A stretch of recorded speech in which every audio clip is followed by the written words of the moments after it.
안녕하세요. 저는 올해 40대 초반인 여자입니다.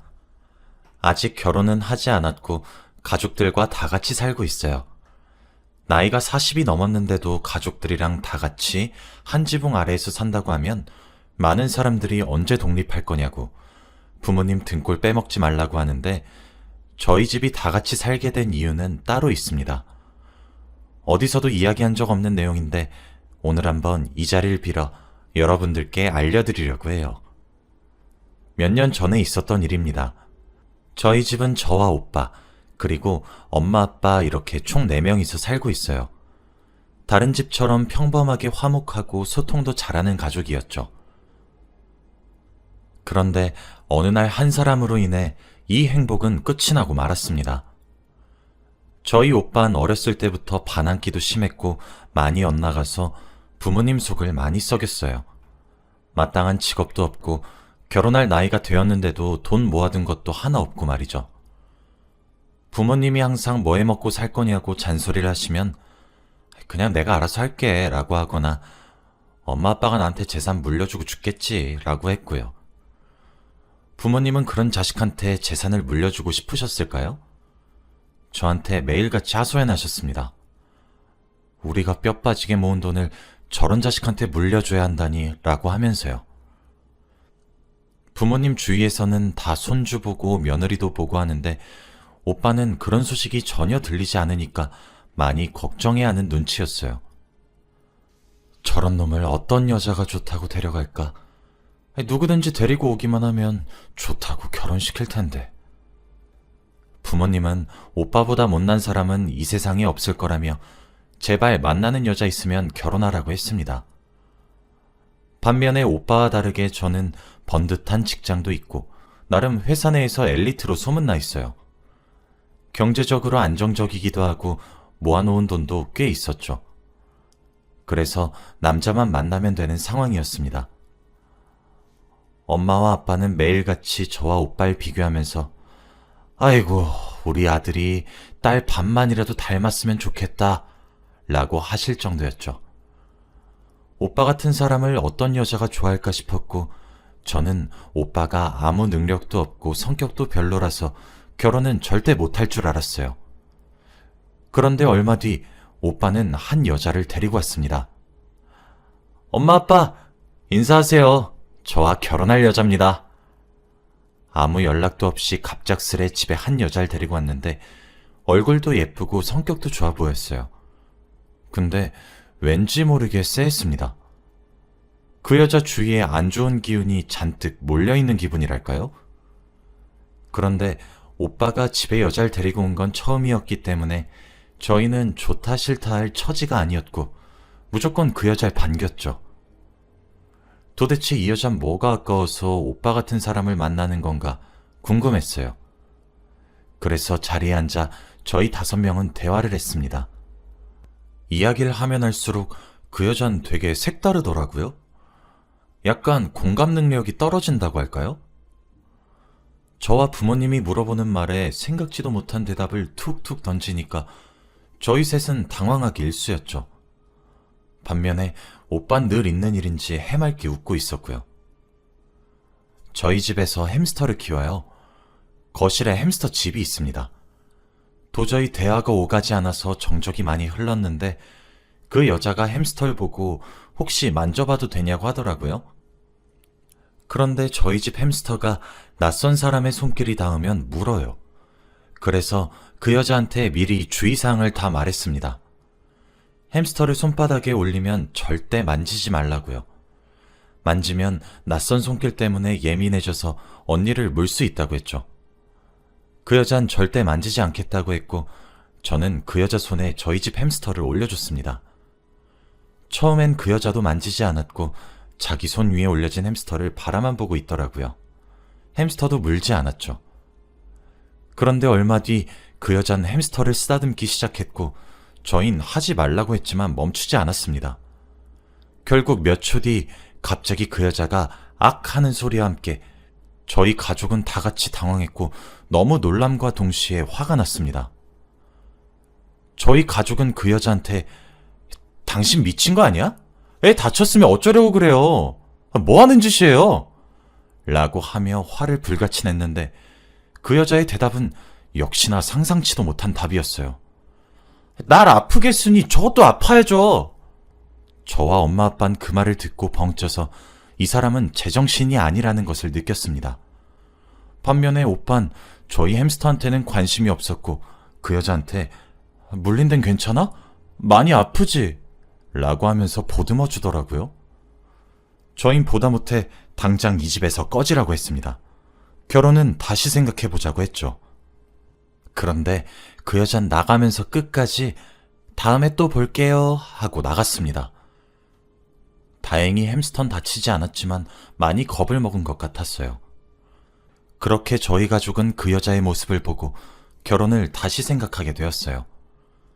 처음엔 평생 혼자 살 것 같은 오빠와 만나주는 여자에게 잘해주고 싶었는데 그런 모습을 보고 나니까 정이 뚝 떨어진 것 같았죠. 그리고 그 여잔 끝까지 사과 한마디 없었습니다. 오빠도 집으로 돌아와서는 아무렇지 않다는 듯이 행동했죠. 그런데 그 일이 있고 며칠 뒤 그 여자한테서 연락이 왔습니다. 제 번호는 오빠한테서 알았는지 문자가 왔더라고요. 아가씨, 소개팅 해볼 생각 없어요? 저번 일도 너무 죄송스러워서 사과의 의미로 괜찮은 남자 한 명 소개시켜드리고 싶어서요.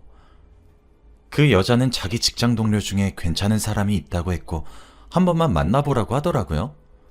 처음엔 고민하다가 그래도 나를 생각해주는 것이 고맙고 저번 일에 대해 사과하고 싶어 하는 것 같아서 한번 만나보기로 했죠. 소개팅 자리에 나가기 전에 그 언니와 연락도 자주 하고 통화도 자주 했어요. 저는 그렇게 새언니 새언니 하면서 조금씩 친해졌습니다. 새언니 말로는 정말 좋은 사람이고 인기가 너무 많아서 직장 여자들이 다 넘보고 있대요. 그런 사람을 저한테 소개시켜준다고 하길래 전 잔뜩 기분이 좋아져서 새언니한테 밥 한 번 산다고 했죠. 소개팅 당일날 전 언니가 알려준 카페로 갔어요. 먼저 도착한 저는 어떤 멋진 사람이 나올까 하며 기대한 채로 기다리고 있었죠. 약속 시간이 조금 지나니까 어떤 한 할아버지가 제 테이블로 성큼성큼 걸어오시더라고요. 머린 백발이셨는데 나이와는 다르게 굉장히 젠틀해 보였습니다. 속으로 우와, 저런 아빠 있으면 정말 멋있겠다 라고 생각했죠. 당연히 저희 테이블을 지나칠 줄 알았던 그 할아버지는 갑자기 제 테이블 앞에 섰고 그러면서 저에게 혹시 신영씨 맞으세요? 라고 하는 겁니다. 전 그 말을 듣고 머리가 새하얘졌고 당황스러웠죠. 제가 이러지도 못하고 있으니까 그분도 어쩔 줄 모르시더라고요. 그분은 자기 또래를 소개받는 줄 알고 나온 거래요. 저는 겨우 정신을 차리고 죄송합니다만 반복했어요. 그분은 왜 제가 죄송하냐며 괜찮다고 웃으셨고 그러면서 민정 씨가 실수할 사람이 아닌데 왜 그랬지? 하면서 좋게 말씀하셨습니다. 저와 그분은 바로 카페에서 나와서 각자 길을 갔습니다. 지금까지 가는 내내 새언니한테 배신감이 느껴지고 화가 치밀어 오르더라고요.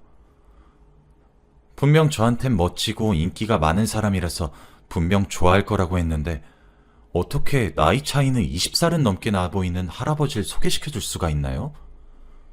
집으로 돌아가는 내내 화를 주체할 수 없었습니다. 새언니에게 전화해서 당장 집으로 오라고 했어요.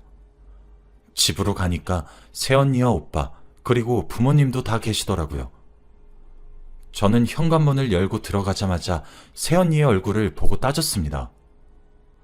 언니, 어떻게 할아버지를 저한테 소개시켜줄 수 있어요?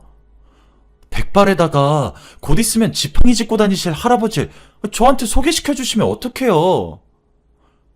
제 말에 부모님은 놀라면서 뭐?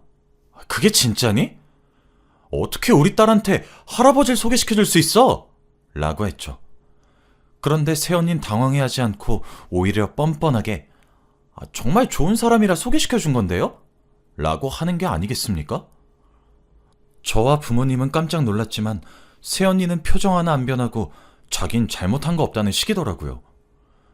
전 말문이 턱 막혀서 아무 말도 할 수 없었고 새언니는 나이 많다고 차별하면 안 돼요. 이러는 겁니다. 역시 사람 쉽게 안 변한다는 걸 그때 깨달았고 저는 마지막이라 생각하고 세연이에게 할 말 못할 말 다 했어요. 언니, 우리가 언니한테 뭘 그렇게 잘못했는데요? 저한테 할아버지를 소개해주고 그렇게 좋은 사람이면 저희 오빠랑 헤어지고 그 백발 할아버지 언니가 만나면 되겠네요. 이제 저희 오빠랑 그만 헤어지고 당장 저희 집에서 꺼져주세요. 언니 말 다 듣기 싫고 꼴도 보기 싫으니까 나가세요. 언니같이 사이코 같은 사람 때문에 저희 집 파탄 내고 싶지 않으니까 당장 꺼지라고요. 전 참아왔던 울분이 터지면서 눈물도 같이 흘렸습니다. 그런데 제 말이 끝나자마자 어디선가 손바닥이 제 뺨을 내리쳤고 저는 한순간에 고개가 꺾여져 나갔어요. 정신을 차리고 보니 제 왼쪽 뺨은 뜨겁게 타는 느낌이 들었고 상황 파악이 되지 않았죠. 바로 오빠였어요. 저는 믿기지 않았습니다. 오빠는 화가 잔뜩 난 표정으로 절 쳐다보고 있었고 전 생애 처음 맞아보는 뺨에 너무 무서웠어요. 이 상황을 보고 있던 엄마와 아빠는 오빠에게 미쳤냐고 그만하라고 난리였죠. 그런데 그때 전 새언니의 표정을 보고 경악을 금치 못했습니다. 새언니는 내가 뭘 잘못했냐는 식으로 눈만 껌뻑거리면서 절 쳐다보고만 있었거든요. 그저 무표정이었습니다. 엄마와 아빠가 오빠를 때리면서 미친 거냐고 우리가 널 이렇게 키웠냐고 화를 잔뜩 내고 있었고 오빠는 내 여자친구가 너 생각해서 소개팅 해줬는데도 뭐? 사이코 같은? 야, 너 말 그딴 식으로밖에 못해? 나랑 결혼하려자고 네 새언니가 될 사람인데 그렇게 소리치면 얼마나 겁먹겠어. 너 당장 사과해. 라고 하는 겁니다. 그 말을 듣고 엄마와 아빠는 결혼 절대 안 시켜줄 거라고 당장 헤어지라고 이 집에 다시는 들어올 생각하지 말라고 했고 그들은 거의 쫓겨나다시피 나갈 줄 알았어요. 그런데 새언니는 더 충격적인 말을 했습니다. 어머님, 아버님, 저 임신했어요. 그 말을 하자마자 새언니와 오빠를 내쫓던 엄마 아빠의 행동은 멈췄고 저희 집에는 정적이 흘렀죠. 왜냐하면 엄마와 아빠는 손주를 너무 보고 싶어 하셨거든요. 새언니가 아니면 오빤 절대 다른 여자를 못 만날 게 뻔했기에 부모님은 고민하시는 것 같았어요. 그러면서 새언니는 반대하셔도 아임 꼭 낳을 거예요. 라고 했습니다. 그 말을 하고 둘은 집에서 나갔고 저희 집엔 정적이 흘렀죠. 그리고 며칠 동안 대화 하나 오가지 않았습니다. 그런데 몇 주 후 아빠가 먼저 말을 꺼내기 시작했어요. 결혼시키자라고 했죠. 저는 절대 안 된다고 저런 사이코 같은 여자가 집에 들어오면 집안 풍비박산 난다며 말렸지만 아빠는 그래도 아이를 낳으면 달라질 거야 라고 하며 새언니를 가족으로 받아들이자고 했어요. 엄마도 그 말에 동의를 했고 어쩔 수 없이 결혼식은 올리지 않았지만 바로 혼인신고를 했고 오빠는 나가서 신혼집에서 살았죠. 당연히 신혼집을 구하고 살림살이를 준비하는 데에는 저희 부모님의 돈으로 거의 준비했지만요. 아무튼 저는 아직도 새언니에 대한 앙금이 조금 남아있어서 할 말만 하는 어색한 사이로 지냈습니다. 그렇게 몇 달이 흘렀고 조카가 태어났어요. 조카를 처음 본 그 순간은 절대 잊지 못합니다. 너무 예쁘고 사랑스러웠거든요. 조카의 엄마인 새언니는 마음에 들지 않았지만 조카는 제발 바르고 착하게 자라줬으면 좋겠다고 생각이 들었어요. 조카가 태어나고 나서는 오빠네 집에 자주 왕래를 했고 새언니와의 사이도 조금씩 나아졌습니다.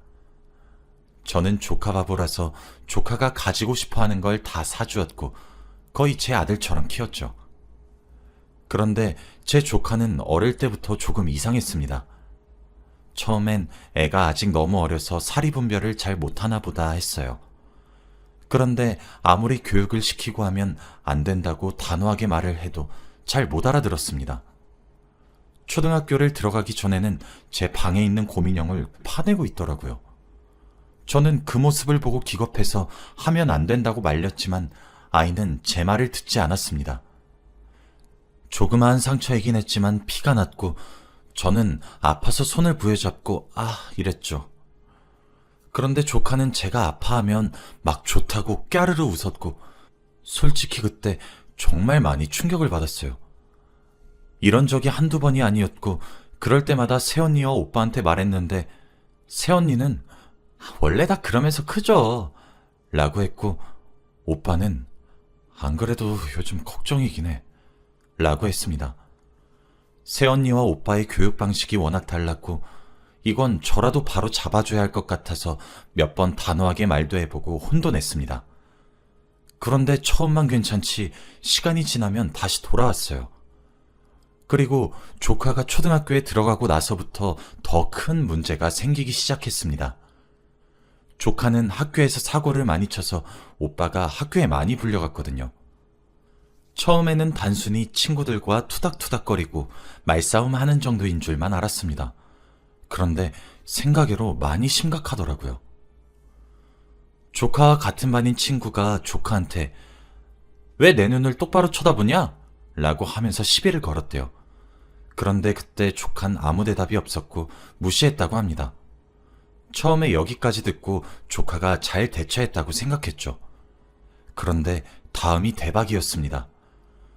수업이 끝나고 쉬는 시간이 되자 조카는 아까 자기한테 시비를 걸었던 친구를 뒤따라 나갔고 결국 그 친구는 전치 10주가 나왔다고 합니다. 정말 심각한 수준이잖아요. 저는 이 말을 오빠한테 듣고 입을 틀어막고 아무 말도 할 수 없었습니다. 오빠는 그날 학교에서 연락을 받고 일도 다 내팽겨치고 학교로 가서 피해자 부모님께 무릎을 꿇고 사과를 했대요. 그런데 그 모습을 보고 있던 조카는 아무런 반응도 없이 무표정으로 그저 허공만 보고 있었다고 합니다.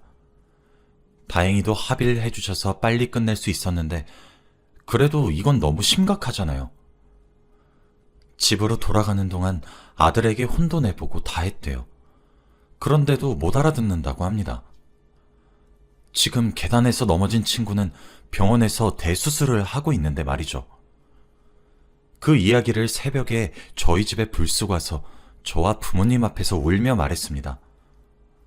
저는 바로 이혼하라고 했어요. 분명 조카와 새언니는 평범한 사람들과 다른 생각을 가지고 있다고 했죠. 그 사람들 옆에 있으면 오빠까지 잘못될 것 같았습니다. 그런데 오빠는 이혼할 수가 없대요. 제가 왜 그러냐고 물으니 갑자기 더 서럽게 우는 겁니다. 사실은 나랑 아내 사이에 둘째가 있었거든. 저와 부모님은 처음 듣는 얘기에 넋을 잃고 말았어요. 그런데 오빠가 하는 말을 듣고 정말 기절할 뻔했습니다. 오빠와 새언니는 둘째를 임신한 소식을 알고 정말 기뻐했대요. 새언니도 애지중지 몸 관리도 열심히 하고 태교도 했죠. 그런데 배가 점점 나오고 그러니 첫째가 심통이 났나 봐요. 결국 조카를 잃고 말았습니다. 새언니는 둘째를 그렇게 보내고 나니까 몸이 망가질 대로 망가졌대요. 그리고 정신적으로도 많이 피폐해졌고요. 가족들은 넋을 잃고 말았고 말문이 턱 막혔죠. 새언니도 이 사건 때문에 정신을 조금 차렸는지 아이가 남들과 다른 것 같다고 말했답니다. 저는 그날 오빠한테 진지하게 정신과 상담을 받아보라고 했어요. 오빠는 펑펑 울면서 도저히 못 버티겠다고, 감당하지 못하겠다고 했고 며칠 뒤 오빠는 아들과 새언니를 데리고 정신병원에 갔다 왔죠. 3명 다 진단을 받았는데 결과는 놀라웠습니다. 조카와 새언니가 사이코패스 진단을 받았거든요. 당장이라도 입원해서 치료를 받아야 한다고 했죠.